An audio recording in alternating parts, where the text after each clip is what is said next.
Bonjour et bienvenue sur Radio Cessort, votre podcast quotidien sur l'actualité cyber, du lundi 10 mars 2025, épisode 218. Je suis Marc-Frédéric Gomez, en direct de l'Île-de-France. Il est 3h05 du matin. J'espère que vous allez bien.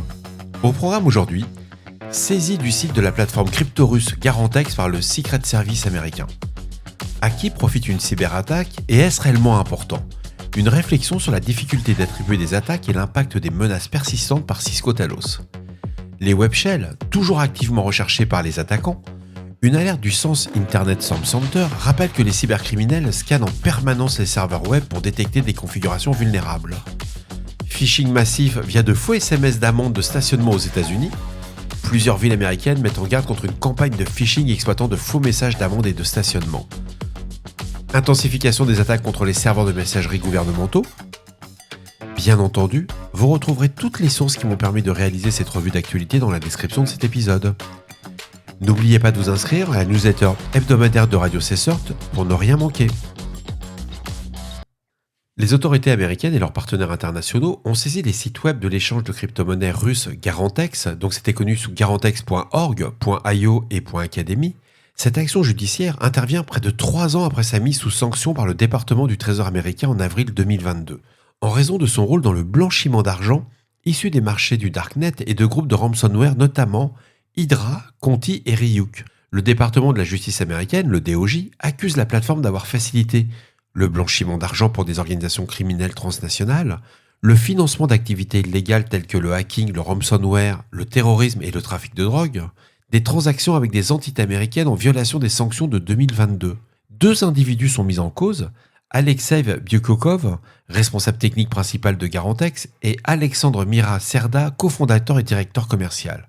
Tous deux sont poursuivis pour leur conspiration en vue de blanchiment d'argent, avec des accusations supplémentaires pour Byukokov concernant la violation des sanctions économiques et l'exploitation d'une entreprise financière non enregistrée.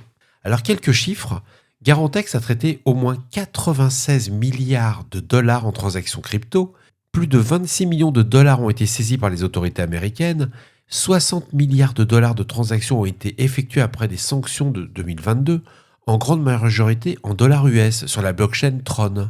Et il faut savoir qu'il y a encore 30 millions de dollars issus du piratage de Horizon Bridge par le groupe Lazarus, la Corée du Nord, qui ont été blanchis via Garantex. Alors cette saisie marque un nouveau coup porté aux infrastructures russes de blanchiment d'argent via les crypto-monnaies. Elle s'inscrit dans une répression mondiale croissante contre les échanges facilitant les transactions illicites, en particulier les plateformes utilisées par des cybercriminels et des États sanctionnés comme la Corée du Nord. Dans un article « Who is responsible on Do It Matter ?», Martin Lee de Cisco Talos aborde la complexité de l'attribution des cyberattaques et l'importance de protéger les clients indépendamment de l'origine des menaces. Les points clés de son article sont la difficulté de l'attribution des attaques. Les cyberattaques ne sont pas accompagnées de signes évidents indiquant leur origine. Les attaquants cherchent souvent à dissimuler leur identité pour éviter les poursuites légales ou les représailles internationales. Alors ça va dépendre si vous avez affaire à des attaquants qui soient des activistes ou des cybercriminels.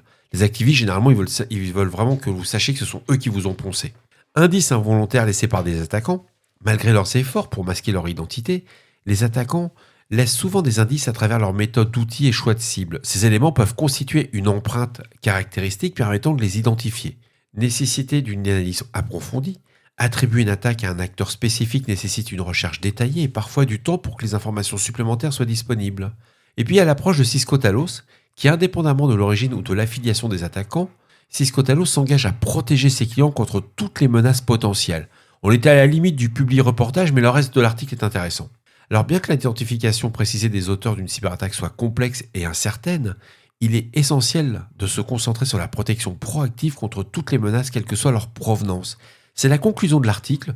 Personnellement, je pense que savoir qui vous attaque, c'est une information importante, intéressante, mais dans le cadre d'une entreprise commerciale, ce qui compte, c'est de savoir comment vous allez pouvoir vous protéger de cette attaque. Et si elle a réussi, comment faire sortir les attaquants de votre système d'information. Intéressant à lire. Dans un article récent du Sense Internet Storm Center, Johann Ulrich met en lumière une tendance inquiétante. Les attaquants recherchent activement des web shells sur les serveurs web vulnérables. Alors qu'est-ce qu'un web shell ? Un web shell, c'est un script malveillant installé sur un serveur web permettant aux attaquants de contrôler le serveur à distance en utilisant des requêtes HTTP classiques, rendant leur action difficile à détecter. Les attaquants vont déployer souvent des web shells via des vulnérabilités telles que l'upload de fichiers non sécurisés ou l'exécution de code à distance. Il y a quelques exemples qui sont donnés dans l'article, tels que Theorema 505, upl.php ou alive.php. Bien entendu, il y a les recommandations classiques, inspecter régulièrement son serveur pour détecter des fichiers suspects, éviter d'installer des web shells non authentifiés. Certains outils de développement, comme struts/webconsole.html, peuvent être exploités par des attaquants s'ils ne sont pas correctement sécurisés. Bref, il est essentiel de maintenir une vigilance constante et de mettre en place des procédures de sécurité robustes pour protéger vos serveurs contre ces menaces persistantes.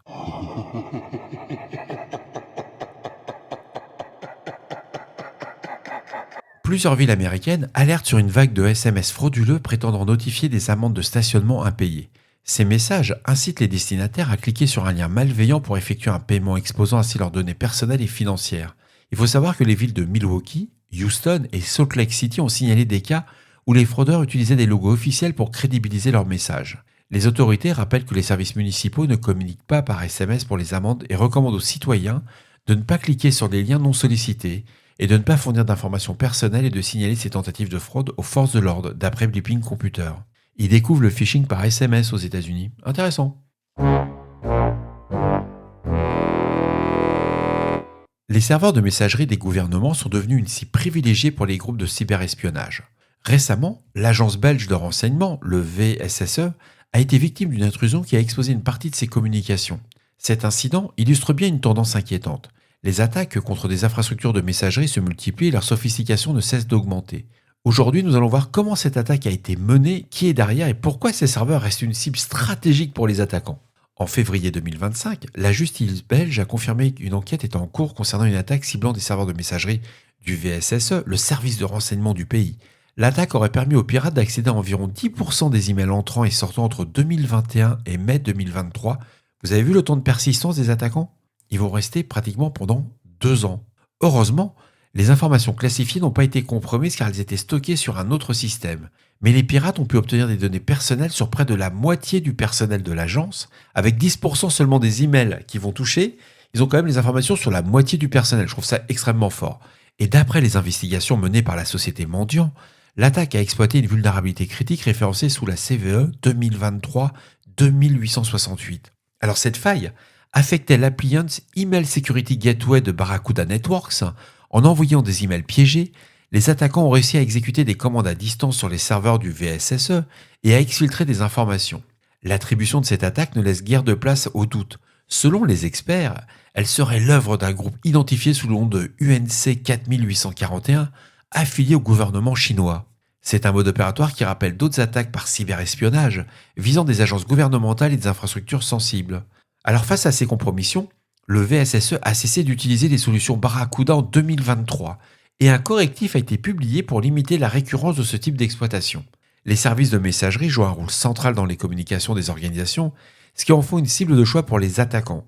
Ces serveurs contiennent des échanges confidentiels, des pièces jointes sensibles, mais aussi des identifiants réutilisables qui peuvent ensuite servir à pénétrer d'autres systèmes internes. Alors il faut savoir que cette attaque contre le VSSE n'est pas un cas isolé. Depuis près de 20 ans, les groupes de cyberespionnage étatiques ciblent régulièrement les serveurs de messagerie pour infiltrer les gouvernements, les entreprises stratégiques et les organisations internationales. On se souvient par exemple de l'attaque menée par APT28 affilié à la Russie contre le Comité national démocrate américain en 2016, qui avait entraîné une fuite massive d'emails politiques. Plus récemment, la campagne Hafnium en 2020 avait exploité des failles de Microsoft Exchange pour compromettre des milliers d'organisations à travers le monde. Tous les spécialistes en cybersécurité confirment que ces attaques sont une méthode éprouvée pour des campagnes d'espionnage à long terme. En infiltrant un serveur de messagerie, les attaquants peuvent surveiller discrètement les échanges, cartographier un réseau d'intérêt et affiner leurs prochaines opérations. L'exploitation de la vulnérabilité CVE 2023-2868 pour pénétrer le VSSE montre que même les agences de renseignement restent vulnérables si les infrastructures ne sont pas mises à jour rapidement. Cette attaque soulève une question essentielle. Combien d'autres agences gouvernementales ou organisations sensibles ont été compromises sans encore le savoir ?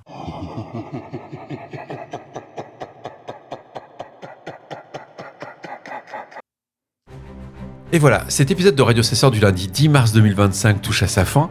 J'espère qu'il vous a plu, qu'il vous a apporté des informations utiles. N'oubliez pas, si vous avez des questions ou des suggestions de sujets que vous souhaitez voir abordés dans nos prochaines émissions, je suis là pour vous, ne soyez pas timide. laissez-moi un message sur le répondeur de Radio Cessort au 07 68 72 20 09 ou laissez-moi un email à radiocessort@gmail.com. Prenez soin de vous. Ce soir, je dîne avec mes amis de No Limit Sécu. On se fait un petit repas. Je pense qu'on va enregistrer dans la foulée. Et demain pour un nouvel épisode. Au revoir.